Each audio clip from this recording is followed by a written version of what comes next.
In this video, we are going to be making a simple yet effective trading card design. And here is the kicker. It's not that hard. So for people who don't know, I like to use Inkscape, and then we're using the Game Crafter trading card template. What the layout shows you here is we've got this blue line, which is where we can have the safe information. We have a red line, which is the trim information, and then we have the gray area, which is the bleed. So our goal is to stay within this blue line for vital information while still continuing the art across the red line. And a reason for this is when a print company comes to cutting the cards into their individual cards off a large sheet, sometimes the cuts are a little inaccurate. So this just helps prevent those mistakes from looking more drastic by having a margin of error. But enough about that, let's design a card. So first off, we're going to lower the opacity right down because I just want to barely see this red line come around it.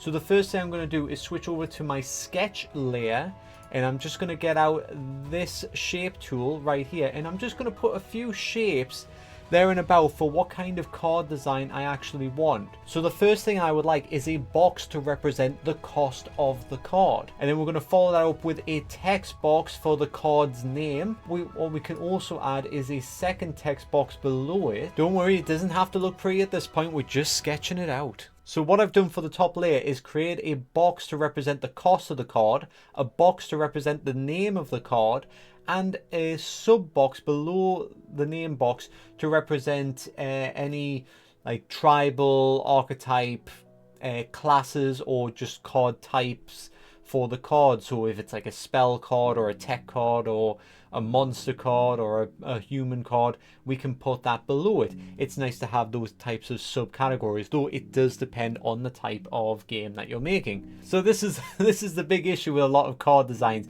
Not one size fits all. So now I'm just going to have a box for our art. We want to make sure that the art has a good amount. This probably a little bit too much. This probably a little bit too little. So this is looking like a good ratio. Very basic, very simple. We don't have a box for a value, a damage value or anything like that. So where do we want to put one of those? It's a good idea to have the cost of the card in the top left corner. If you look at a lot of trading card games, I'm not saying all of them, but a lot of them will have them up at the top because normally it is the first thing that a player is looking for. When they're holding the cards in their hand, they're going to look from top left down to bottom right. So the first thing you want to see is how much does it cost to get that card out? Then I can worry about the rest of the stats. So this is a good place to have it.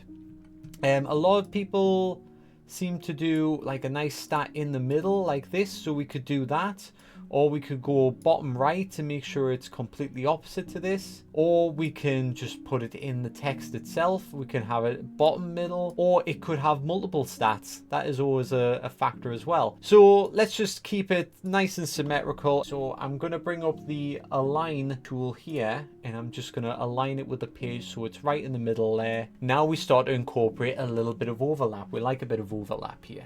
So that's our basic layout. Now it's very square, it's very boring, I would say. So we're going to start bringing in the lines, and we're going to try and excite it up a bit. So let's see what we can do. What kind of feel are we going for here? Right, so I think the first thing we're going to do is create a border itself. So with that, we can just get another block like so. You want to keep the stroke. We'll make it a nice black border, keep it simple, and we're going to expand it out. So where's our bleed zone again? Let's take a look at the template. Oh, that's about spot on. Look at that. Now, if you press this and hold control, you can start to round up the edges so you can actually make it perfect. Now we're just touching the bleed zone. I want to bring this in a little bit actually, because I want a border to be a little bit more prominent. So we have our outer border. That's great. So we want a simple line design. We've got our basic layout, but we don't want it to be this square. So all I'm going to do is I'm going to start off with a curve. I'm going to start off with a curve here. So like that, holding down the control button and moving it up means I've got this perfect straight node here. And then what I can do is actually bring it over to here. So if I want it in line with this, I'll just hold that like that, and then I can extend this out till I'm happy with the curve. So does that curve look good? Do you think that's a good looking curve? Oh, we've still got some broad lines. So let's fix the broad lines. Say about that, we want something nice and noticeable. Okay, so we're going to just bring this on the inside, bring this up here. And then this is going to be right across the outside of the border because we don't want it to interfere. I'm going to bring that, pressing control, I can hold that straight up, and there we go. There's a nice straight line for us. Okay, so then we're going to add this secondary box here, and I'm going to take a little bit of that space there. Can we make that a curve, do you think? Just there to there. So I'm just free drawing this, so it's going to be a little bit different, but we'll see. Right, so now we have that little section for information. It's still got a little bit of a curve there. It's not a perfect curve, is it? It's all right. The perfectionist in me can correct that a bit, just so it's pleasing to the eye. There, are we happier with that curve? I think that's a nice curve.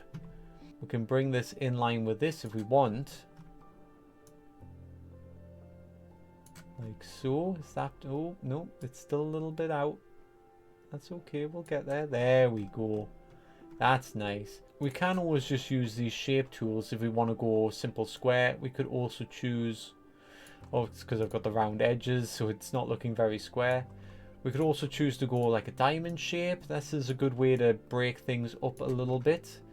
So we can always have like a diamond shape there. That's quite nice. And then we can add extra design to it afterwards. That's actually looking pretty good just like that. And there you go. We've got ourselves an interesting looking design. We've got this long curve that kind of extends out to the border and then back in. But then we have the straight jagged edge. This could also be used for extra information of some kind.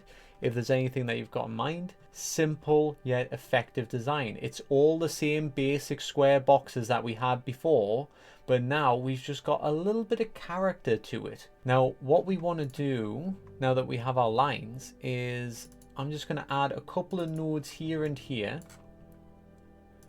and I'm just going to subtract those nodes using that tool. I'm going to do it again, so don't worry if you've missed it. Right, I select both of them by holding down shift, and then I scroll over and select them. Then I come up to this top section here, and we have a delete segments between two non-endpoint nodes. So I do that, and then they're gone. So there we go.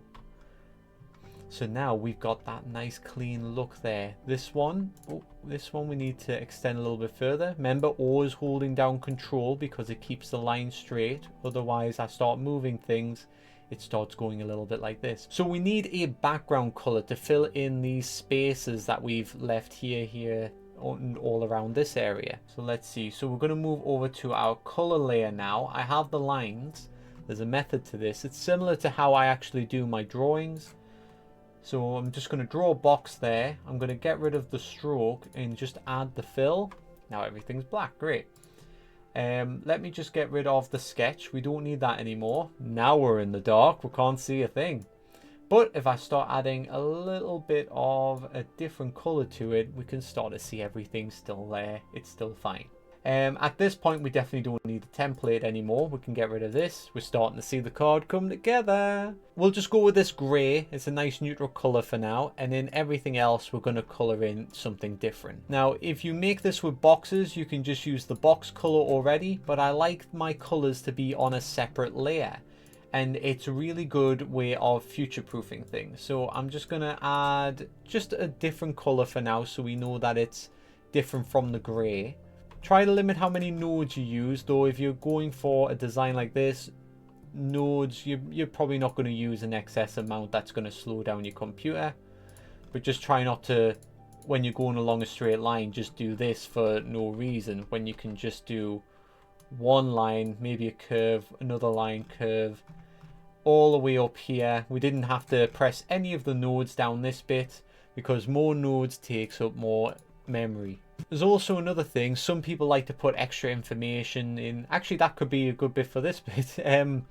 You could put, oh, it's just a random example, but I'm going to do it. Yeah, so I've got card number 01.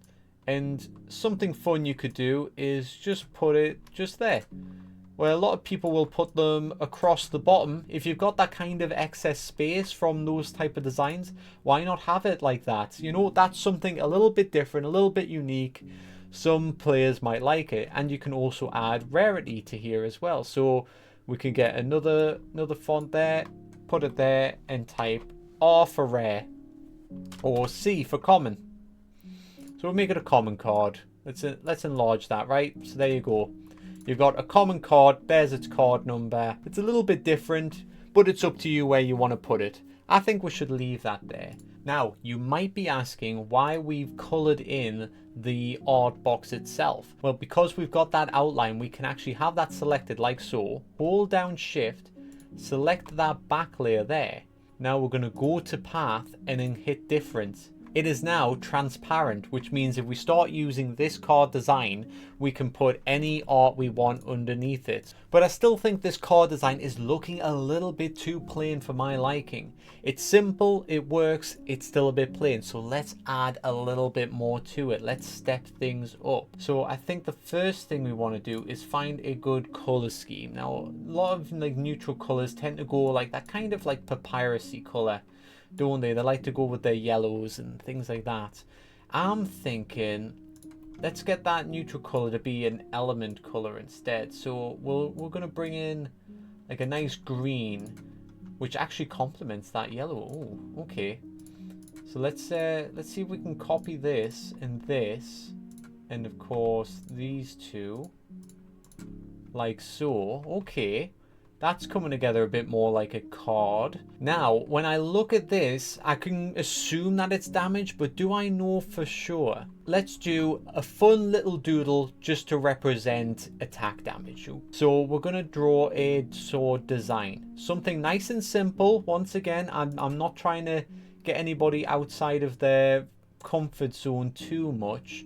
But let's just do a sword design. All right, what I'm doing is I'm just duplicating that, and I'm going to bring it over like so.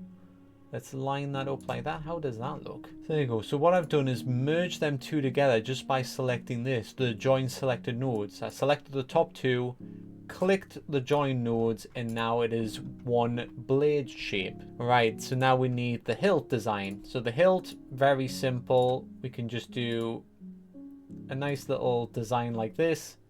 And see, it's not perfectly symmetrical, but we'll have it looking good. Don't worry, we'll have it looking good. This is what I mean when we can see simple design starting to work out. So it's still a bit cartoony, so I'm just going to narrow it down like that. There we go. And then we want a handle for it. Oh god, well, it's a little bit off center, isn't it? So let's fix that. There we go. Let's press the N button, brings it right to the back, and then a handle, typical brown. I suppose we'll keep it bright because we don't want the colors to blend together, because sometimes in the print, if you go with too dark of a color, you start to lose it a little bit, which is sad. We don't want to see that. All right, let's have a pretty hilt to it there. A hilt pommel. So we can bring in the pommel like so. There we go. Now I want a line down the middle actually. Let's bring a line right down the middle. Let's go back to a line. Make sure it's right in the middle. Now I've got the square bit here. That's not very pretty. If we go to the line itself, if I press the right thing, stroke style, so that is in fill and stroke, and then we go to stroke style. We can just press this, cap it off, give it a nice round edge. That's always nice. Okay, so we have ourselves a sword design. Now I can press Control and G and it groups it up. There you go. We can have that like that. Get rid of that sword. Just chuck that over there for now, because you never know if you need a spare. Right. So you see this problem here. If I lower the opacity, we can see one of the swords through the other sword. There's a little cheat around that, and I'm about to show you that cheat. So here we go. Actually, can we group them all together and then do it? Oh, we can just do that. That's a bit simpler. So we lower the opacity there. We can see in the background now, we've got our little sword design right there. And then we can stick a number on top of it in the text. Now the 4 is not looking like a very strong number, is it? Should we change the number? What we're thinking? 6. 6 is a good number. Okay, so we've got that 6 there. Now we can make that a little bit smaller if we want. If we want to show off the sword a bit more, make it a little bit more obvious that the swords are there. Right, so now I want the 6 perfectly in the middle of this box. Now how do I do that? We're going to go to align, but instead we're going to align by the biggest object. So if I press that and I press that, there we go. It's perfectly in the middle. So we've got faded swords on the outside to tell us that it's for an attack. It tells the players straight away that is some sort of attack damage. And then we've got the value on the top of it. So that's perfect. We'll keep that like that. And it, like I say, it's a simple sword design, but it just sits there in the background. If I want to go into more detail, you could add a little bit of shading. It's not hard to do. And then we make this dark. And then we'll just we'll lower the opacity to 50. So now that we're on 50, we can just do this. Just stay within the lines. If you're going jet black, don't worry about the layers, because nothing's going to see beyond jet black. Otherwise, you're going to have to start layering it under the lines itself. So we can do that. And then we can just add a little bit extra here. Now, how long did that take to do? And then how much better does that look? We've got a cool 3D sword. And if you want to add a little bit more, you can even do a nice shiny sword. And we'll just do this one big shine right here. Make it white. And you know what? Turn the opacity back up, because you want it to shine. You want that sword to shine proudly. So there you go. Right, so how long did that take? You know, there was no editing there. It's all in real time. There you go. You've got a beautiful shining sword, and that could just be sitting there in the background. But for now, it's just a very, very small design. It's not essential, but it just shows that putting in that little bit of effort, it can be copied again and again and again with every card you make for that, just that little bit of effort. And then we can do the same thing with the cost of the card. So let's say that the card itself costs so much mana, but then you have different types of mana. So it costs in nature mana. We're getting in the Magic the Gathering territory here, but you know.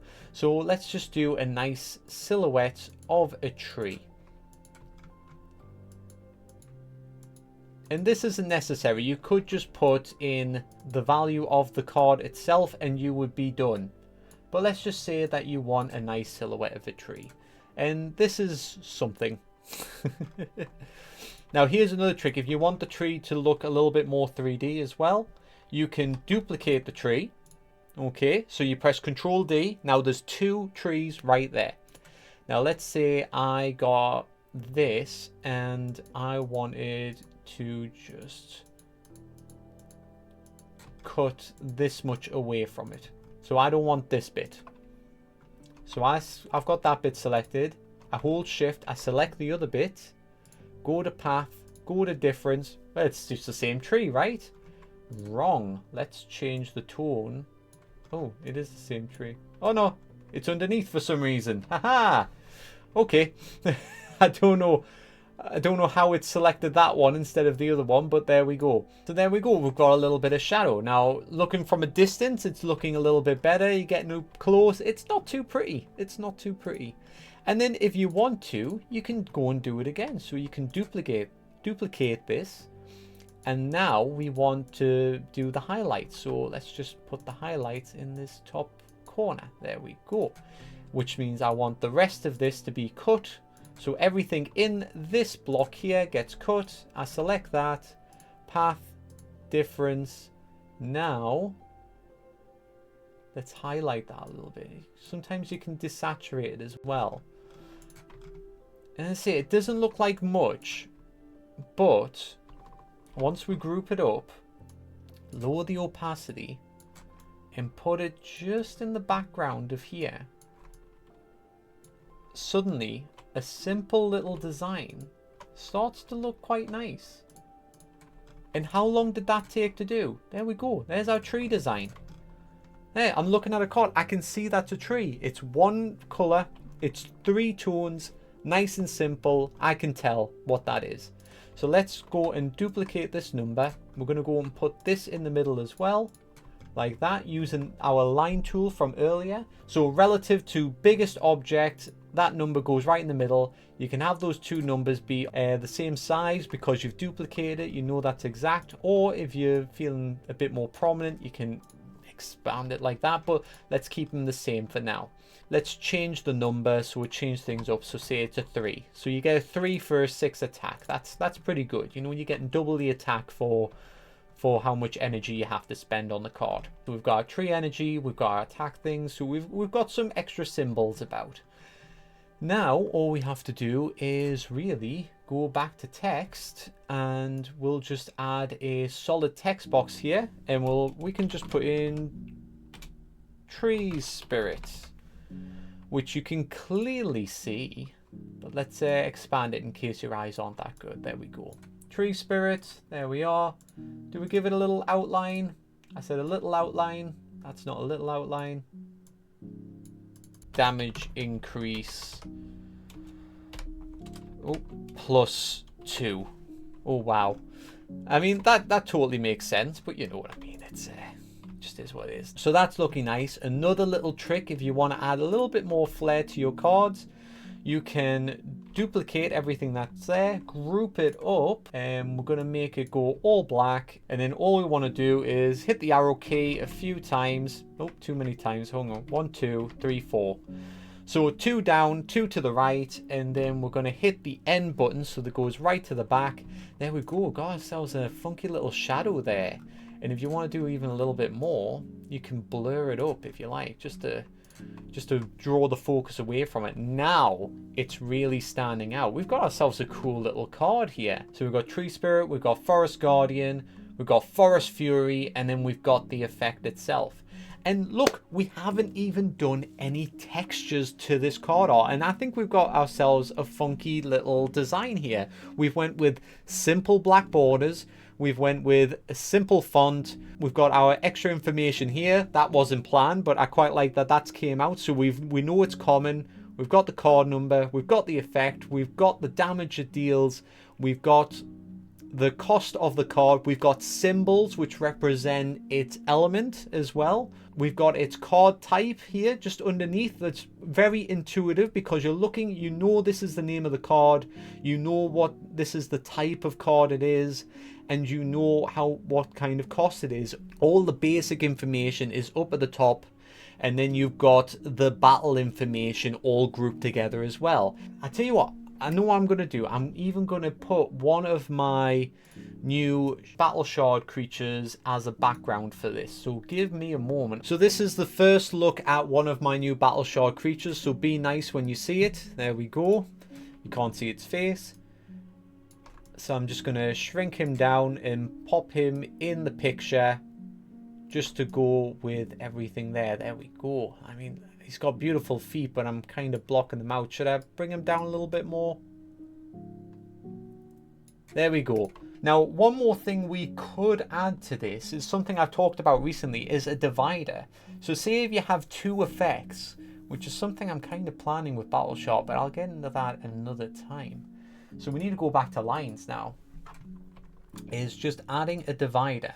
Now, you can do this. That's fair enough. You could be done like that, and then you could add a second effect that does something else. Or you could add flavor text.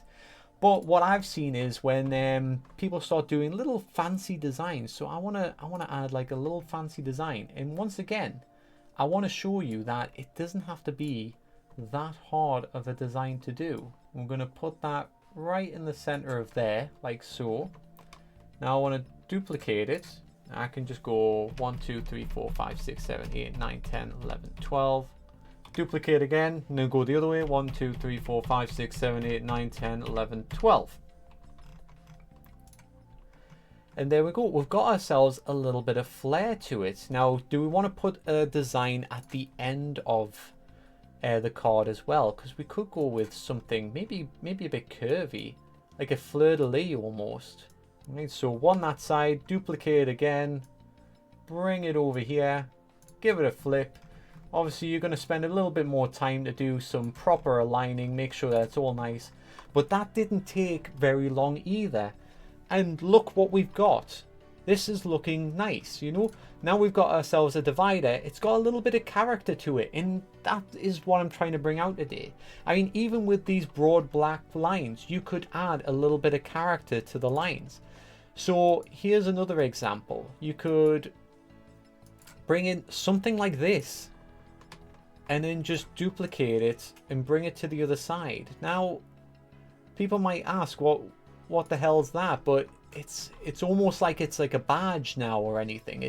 It's just a little bit more going for it.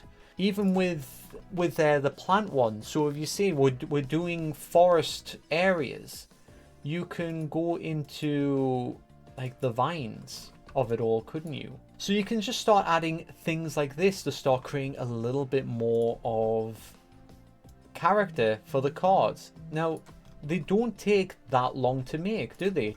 And it's up to you to how much you add that takes away from the card itself. But just these type of vines, I can duplicate this vine. I can put one up here and I can change the shape of it. I can spend a little bit more time doing it. But then you've got yourself a card with just a little bit more going about it. And I think around these edges, when you're going with a type of square border for the card, where the card is more focused into the middle, this to break up a plain background, not a bad idea to do. It's something I might incorporate into mine. Alright, so we'll do some flavor text now as well, just to finish off. There we go, something nice and simple, isn't it? This creature has guarded the forest for 1,000 years. It's not the best flavor text, but it's what we got. That's really came together, and like I said before, we haven't even done any form of textures on these parts, but that's a card. That's a simple, ready to go to card. So looking at the recording from start to finish, this took an hour to make, and I didn't really come in with a design idea. I just started messing around. So for 1 hour of your life, you get yourself a fantastic card, and then you can commit more time to putting the art on the card itself, doing your card designs. You are ready to go. So if you want to make a card that is simple and intuitive, there is nothing stopping you now, because you've got to the end of this video, and I hope at some point through the video you remembered to hit that like button. So that's it from me. Good luck with your card designs. I've been James, and I hope to see you next time. Goodbye.